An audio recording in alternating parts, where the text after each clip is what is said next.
गुजरे वर्षों के आंकड़ों को खंगालें तो पता चलता है कि अक्टूबर 2017 में सिर्फ 5 दिनों का कोल रिजर्व स्टॉक बचा था। 12 दिनों तक ऐसे ही उस वक्त हालात बने हुए थे। अक्टूबर 2018 में यानी करीब 3 साल पहले सिर्फ 6 दिनों का स्टॉक बचा था और 20 दिन तक ऐसी ही स्थिति बनी रही थी। अक्टूबर 2019 में 10 दिनों का स्टॉक बचा था, जो कि मानक 20 दिन से कम था। सिर्फ 2020 में, क्योंकि कोरोना का संकट था, उस वक्त मांग में कमी थी, इसीलिए कोल्ड स्टॉक में कोई दिक्कत नहीं आई थी। तो यानी कुल मिलाकर आप देखें तो अक्टूबर के महीने में कोयले के स्टॉक में कमी आती है। उसकी बहुत बड़ी वजह जुलाई, अगस्त, सितंबर में हुई बारिश होती है, जिसकी वजह से कोयला खदानों में पानी आ जाता है और कोयले की मांग हमेशा बढ़ती है। सर्दी आने की वजह से ज़्यादा थर्मल प्लांट्स चलते हैं। इसीलिए ये संकट है तो सही, पर किल्लत नहीं है, ब्लैकआउट नहीं होने वाला है। कोयले की कमी का सीधा असर बिजली पर होता है। बिजली कम तो आम आदमी के लिए मुश्किलें भी बढ़ जाती हैं। इस दौर में लोगों की मुश्किल सिर्फ इतनी बढ़ रही है कि तेल के दाम लगातार बढ़ रहे हैं। डीजल और पेट्रोल के दामों में इजाफा लगातार चल रहा है। लेकिन एक और हैरानी की बात है, जो कि इसके बिल्कुल उलट है, कि तेल के दामों का असर गाड़ियों की बिक्री पर नहीं हो रहा है।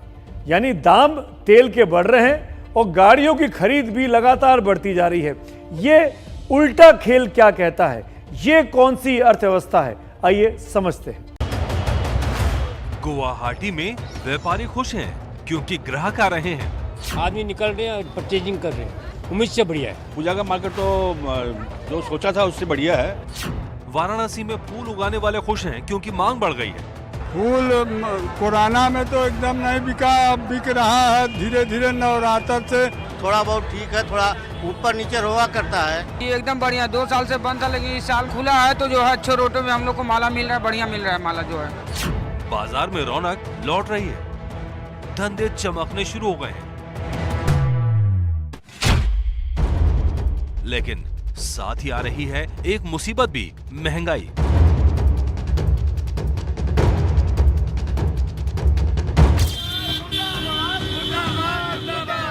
कहीं बढ़ते पेट्रोल के दाम पर प्रदर्शन हो रहे हैं, कहीं महंगाई ने बजट बिगाड़ दिया है। कि बेसिक नीड्स या ਜ਼ਰੂਰਤਾਂ ਦੀ ਚੀਜ਼ਾਂ ਸਰਕਾਰ ਨੂੰ ਚਾਹੀਦਾ ਕਮ ਸੇ ਕਮ ਅਸੈਂਸ਼ੀਅਲ ਕਮੋਡਿਟੀਜ਼ ਨੂੰ ਤਾਂ ਕੰਟਰੋਲ ਕਰਨਾ ਚਾਹੀਦਾ ਰੇਟਸ ਨੂੰ। ਸੋਚਣਾ ਚਾਹੀਦਾ ਹੈ ਕਿ ਆਮ ਬੰਦੇ ਦੀ ਕੰਡੀਸ਼ਨ ਕੀ ਚੱਲ ਰਹੀ ਹੈ, ਉਹ ਕਿਵੇਂ ਖਰਚੇ ਪੂਰਾ ਕਰ ਰਿਹਾ ਹੈ। ਮਹਿੰਗਾਈ ਤੇ ਸਰਕਾਰ ਨੂੰ ਜ਼ਰੂਰ ਕੰਟਰੋਲ करना चाहिए। ऐसे में सवाल ये कि ये विरोधी बातें एक साथ कैसे? सड़कों पर भीड़ दिखने लगी है, ट्रैफिक जाम बढ़ने लगे हैं। ये इस बात का इशारा है कि जिंदगी रफ्तार पकड़ रही है। गाड़ियों की बढ़ती बिक्री इसी तरफ इशारा कर रही है। जून 2021 में 10,55,777 टू व्हीलर बिके थे, तो अगस्त 2021 में ये बिक्री बढ़कर हो गई है 13,31,436। जून 2021 में यात्री गाड़ियां बिकी थी 2,31,633, तो अगस्त 2021 में ये बिक्री बढ़कर हो गई है 2,32,224। हालांकि कारों की बिक्री जुलाई के मुकाबले अगस्त में कुछ गिरी, पर लग्जरी कारों में कोई फर्क नजर नहीं आया। इसी तरह मर्सिडीज ने साल की दूसरी तिमाही में 4,010 गाड़ियां बेची, जो पिछले साल की इसी तिमाही से 2 गुना है।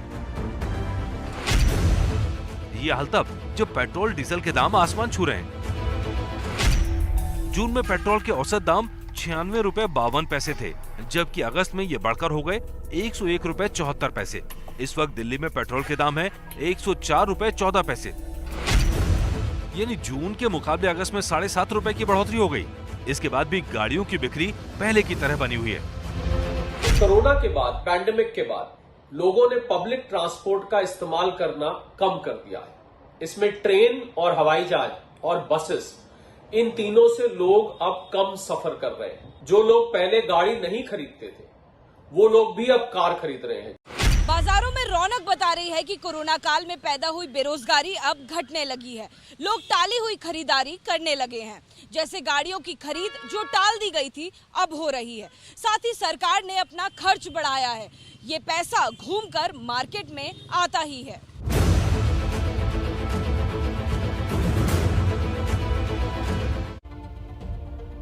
आज की लीड स्टोरी पर लगातार आपके सामने मेरी राय स्क्रीन पर है और आपके जवाबों का मुझे इंतजार है, मिस्ड कॉल का इंतजार है। मेरी राय बहुत साफ है, बेरोक टोक बिजली सिर्फ सरकार की नहीं, हमारी खुद की भी जिम्मेदारी है। बिजली की बचत हमको करनी होगी। 75% लोग मेरी राय से सहमत हैं। मिस्ड कॉल स्क्रीन पर नंबर आपके सामने है, मेरी राय से सहमत हैं और असहमत हैं, दोनों नंबरों पर आप जवाब देकर अपनी राय हमारे साथ शेयर कर सकते हैं। आगे बढ़ता हूँ। अक्टूबर में अभी सिर्फ 11 दिन बीते हैं और इस महीने में तेल के दाम 10 बार बढ़ चुके हैं। इसकी वजह है अंतर्राष्ट्रीय बाजार में तेल और गैस के बढ़ते हुए दाम। आपको बताते हैं कि दुनिया भर में अचानक से तेल और गैस की कीमतें क्यों बढ़ रही हैं। पहली वजह है कि कोरोना संकट खत्म होने के बाद दुनिया भर में अब ऊर्जा की मांग बढ़ी है, क्योंकि जीवन का जो पहिया है वो सामान्य होने लगा है। कार्बन उत्सर्जन के सख्त मानकों पर खरा उतरने के लिए कई देशों ने कोयला खनन को घटा दिया है, जिससे निर्भरता तेल और गैस पर आ गई है और कोयले की कमी, शायद बिजली की कमी जो हो रही है उससे भी जुड़ी हुई है। खाड़ी क्षेत्र में भीषण तूफानों से रिफाइनरी काफी समय बंद रही, इसका असर भी आपूर्ति पर पड़ा है। भीषण सर्दी से रूस सहित कई देशों में प्राकृतिक गैस भंडारों में गैस जम गई है, उसका उत्सर्जन, उसका उत्खनन नहीं हो पा रहा है।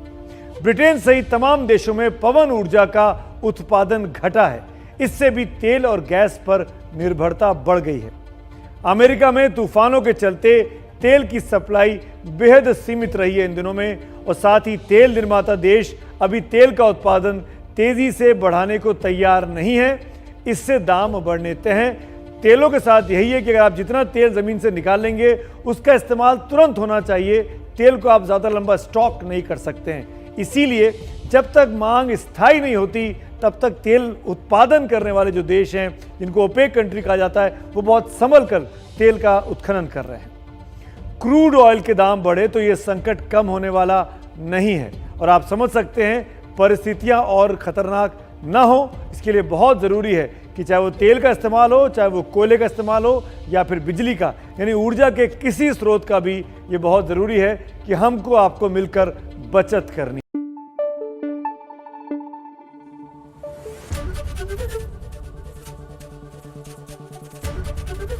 एबीपी न्यूज़ आपको रखे आगे।